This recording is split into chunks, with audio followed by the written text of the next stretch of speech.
Hello friends, आप देख रहे हैं आपका चैनल शेयर बाजार विद आयुष। इस वीडियो में दोस्तों हम बात करेंगे प्रीमियर एनर्जीज के बारे में।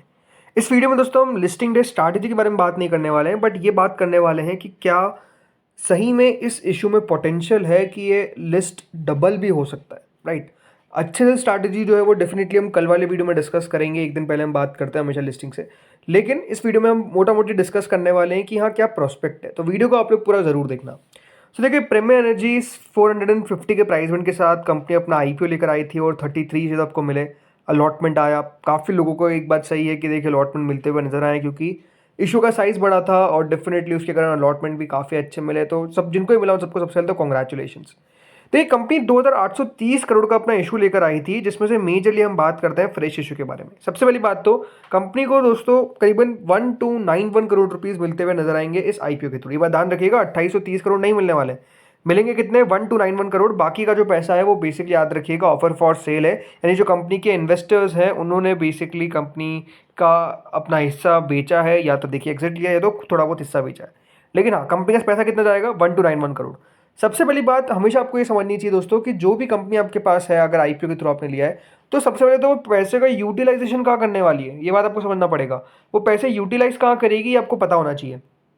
जो इस आईपीओ के ऑब्जेक्टिव थे वो क्या थे। पहली बात तो देखिए, कंपनी ने कहा था कि वो इन्वेस्टमेंट करेगी जो इनकी एक सब्सिडरी है, Premier Energies Global Environment Private Limited, उसकी पार्ट फाइनेंसिंग करने वाली है। बिकॉज ये एस्टेब्लिश होने वाला है इसके साथ करीबन 4 gigawatt solar PV TOPCon cell और 4 gigawatt solar TV TOPCon module manufacturing facility Hyderabad Telangana के अंदर।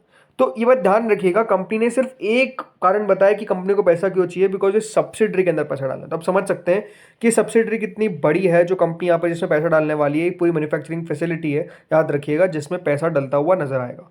तो पहली बात तो आपको समझ में आ चुका है कि पैसा जाने का वाला है, ठीक है। सेकंड बात है, जिस इंडस्ट्री में कंपनी काम करती है वो क्या है, सोलार। ये बात ध्यान रखिएगा, सोलार जो पूरा सेक्टर है वो अपने आप में काफ़ी ज़्यादा भी स्ट्रांग है। उसके पीछे का रीज़न है एनर्जी का कंजम्पशन जिस तरीके से होता हुआ नज़र आया है।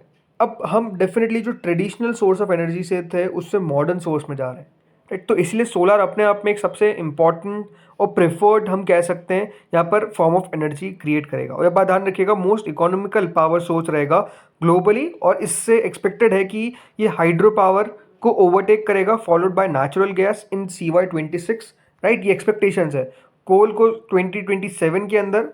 और इंडिया जो एनुअल सोलर कैपेसिटी एडिशन है वो भी बेसिकली डबल हो सकती है over the next 2 to 3 years। ये एक्सपेक्टेशंस है, moving from 82 gigawatt in commercial year 24 to 198 gigawatt in commercial 28। तो आप समझ सकते हैं कि सबसे पहली बात यहाँ पर जो सबसे इसके पक्ष में जाती है वो क्या है, वो है कि जिस इंडस्ट्री को कंपनी बिलोंग करती है उस इंडस्ट्री में एक बहुत तगड़ी ग्रोथ देखने को मिलने वाली है। और वो ग्रोथ डेफिनेटली बहुत फिनोमिनल रहेगी और अनएक्सपेक्टेड रहने वाली है, बल्कि हम सोच सकते हैं उससे भी ज़्यादा ये इंडस्ट्री ग्रो कर सकती है, एक्सपेक्टेशन है, राइट। इसका जो CAGR ग्रोथ रहने वाला है, आप समझ लीजिए कि 25% कोई इंडस्ट्री अगर ग्रो कर सकती है, ये अपने आप में बहुत बड़ी बात है, राइट। इसके अलावा सरकार का जिस तरीके से आत्मनिर्भर भारत अभियान चल रहा है, जिस तरीके से सरकार देखिए सोलार के ऊपर नए नए इनिशिएटिव लेकर आ रही है, वो और दोस्तों इसकी जो पोजीशन है वो डेफिनेटली मजबूत करता है। दो बड़े कारण आपको बता दिए कि देखिए लिस्टिंग अच्छी होने की एक्सपेक्टेशंस क्या है। तीसरा और सबसे महत्वपूर्ण कारण रहने वाला है पैसा। पैसा क्यों, देखिए QIBs ने सबसे ज़्यादा किसी इशू को सब्सक्राइब किया है तो वो अब बन चुका है बेसिकली ये आईपीओ। जी हाँ, 1,19,822 करोड़ रुपए दोस्तों बेसिकली डाले गए QIBs के द्वारा। 212 गुना QIB ने इस इशू को सब्सक्राइब किया। ये बात ध्यान रखिएगा, शेयर बाजार में जो चीज़ चलती है वो है डिमांड एंड सप्लाई, किसका, पैसों का। जी हाँ, जिस कंपनी को लेकर डिमांड है और सप्लाई आ रही है वो शेयर देखिए बढ़िया करता है, और एग्जैक्टली यहाँ पर भी होने वाला है। QIB जो दोस्तों इस इशू में करीबन 1,19,000 करोड़ डालते हैं। आखिरी आईपीओ जो बहुत सब्सक्राइब हुआ था वो कौन सा था, वो था टाटा टेक। टाटा टेक को दोस्तों यहाँ पर सब्सक्राइब किया गया था 203 गुना QIBs के द्वारा। टाटा टेक के नंबर आपके सामने शो कर रहा हूँ। कुल मिलाकर QIBs ने इस इशू में उस समय 1,07,000 करोड़ रुपए डाले थे। 1,07,000 करोड़। इस बार इस इशू में कितने डाले हैं, 1,19,000 करोड़। टाटा टेक की लिस्टिंग किस तरीके की हुई थी आपको बताता हूँ। टाटा टेक दोस्तों जिस दिन बेसिकली उस आईपीओ की लिस्टिंग थी, उस दिन जो ग्रे मार्केट चल रही थी टाटा टेक की वो 475 रुपीज़ थी। एक्सपेक्टेशंस थी कि करीबन 95% ऊपर हमको लिस्ट होता हुआ नजर आएगा, ये उस दिन की एक्सपेक्टेशन थी। बट लिस्टिंग कहाँ हुई थी, लिस्टिंग जो हुई थी, लिस्टिंग कहाँ हुई थी, देखिए 140% के प्रीमियम पे, जी हाँ 140% के प्रीमियम पे हमको टाटा टेक लिस्ट होता हुआ नजर आया। उस दिन ग्रे मार्केट 95% थी। जो एक्सपेक्टेशंस थी वो क्या थी, वो ये थी कि दोस्तों ये शेयर हमको लिस्ट होता हुआ नजर आएगा 1000 रुपये के आसपास, बट लिस्ट हुआ ऑलमोस्ट 1200 रुपये पे। बताने वाली बात क्या है कि देखिए जिस इशू के अंदर इतना पैसा निकल कर आता है, राइट, QIB ने इसमें तो 1,60,000 करोड़ रुपये डाले थे, इस इशू में तो 1,19,000 करोड़ डाले।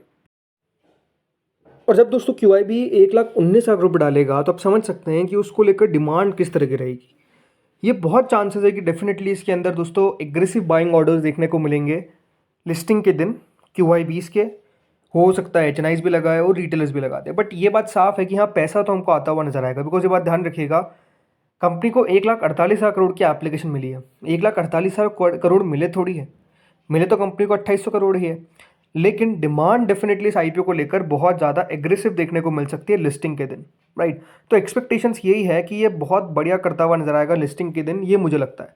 जैसा आपको बताया वो रीजंस तो है ही, लेकिन सबसे फोरमोस्ट और सबसे इंपॉर्टेंट रीज़न है कि दोस्तों लिस्टिंग इसकी डेफिनेटली बढ़िया होती हुई नजर आएगी, क्योंकि पैसा इतना है। ग्रे मार्केट आप देखिए करंटली कितनी चल रही है, वो है दोस्तों ऑलमोस्ट 507 रुपये करंटली। 112-113% के आसपास ग्रे मार्केट चल रही है। ग्रे मार्केट इतनी चल रही है तो आप समझ सकते हैं कि लिस्टिंग कितनी अच्छी होती हुई नजर आएगी। अब डेफिनेटली देखिए रीजंस हमारे सामने बहुत सारे हैं। अब बाजार भी ऐसा नहीं है कि देखिए कोई गिरता हुआ नजर आ रहा है, राइट। ट्यूसडे को तो लिस्टिंग ही है, तो एक्सपेक्टेशंस यही कि देखिए अच्छी लिस्टिंग होती हुई नजर आएगी। 100% के गेंस मिलने की पॉसिबिलिटी काफ़ी हाई है इस इशू के अंदर, क्योंकि कंपनी जैसे मैंने कहा जिस बैकग्राउंड से आती है, जिस सेक्टर से आती है, कंपनी के पास फर्स्ट मूवर एडवांटेज है, कंपनी के पास बहुत सारे ऐसे बेनिफिट्स हैं जो डेफिनेटली दोस्तों इस कंपनी को अच्छी लिस्टिंग करवाते हुए नज़र आएंगे। वैल्यूएशंस इन सब की बात जैसा मैंने कहा हम अलग से कल वाले वीडियो में करेंगे, वो वीडियो हम जल्दी अपलोड कर देंगे कल 5 बजे के आसपास, जिसमें लिस्टिंग डे स्ट्रैटेजी की पूरी एनालिसिस होगा आपके सामने। हम बात करेंगे एक एक पॉइंट्स पे वैल्यूएशन से लगाकर कहाँ तक इसकी लिस्टिंग के बाद जाने की भी एक्सपेक्टेशंस है, वो सब बात करेंगे। बट हाँ, इस वीडियो में हमने ये समझने की कोशिश करी कि देखिए इसके 100% लिस्टिंग गेन होने के चांसेस क्या है। मुझे देखिए साफ लगता है कि 100% से ऊपर खुलेगा। हाँ ये बात सही है कि देखिए लिस्टिंग के बाद कैसा करेगा इसके ऊपर कहना थोड़ा सा मुश्किल है कि हाँ लिस्टिंग के बाद स्टॉक गिर जाएगा या फिर और बढ़ता हुआ नजर आएगा, उन सब के बारे में हम अलग से समझेंगे। बट डेफिनेटली अच्छी लिस्टिंग की एक्सपेक्टेशन अगर आप कर रहे हैं तो वो गलत नहीं है, अच्छी लिस्टिंग होनी चाहिए, एक्सपेक्टेशंस पूरी है। बट लेट्स सी होता क्या है ट्यूसडे के दिन, राइट। तो इस वीडियो में तो दोस्तों इतना ही था, लेकिन हाँ मुझे आप लोग बताइए आपका व्यू क्या है, आपको क्या लगता है कि कहाँ पर इसकी लिस्टिंग होनी चाहिए, राइट। करंट लिस्टिंग एक्सपेक्टेशंस है करीबन 112%, 957 रुपये पे। बट आपका व्यू क्या है, आपकी एक्सपेक्टेशंस क्या है, मुझे बताइए कमेंट सेक्शन में। आप लोग लिखिए कि आपको कौन सी प्राइस पर लगता है लिस्टिंग के बारे में। कल आपको जो मेरी एक्सपेक्टेशंस है वो पता चल जाएगी, लेकिन उससे पहले आज आप लोग बताइए आपकी एक्सपेक्टेशंस क्या है।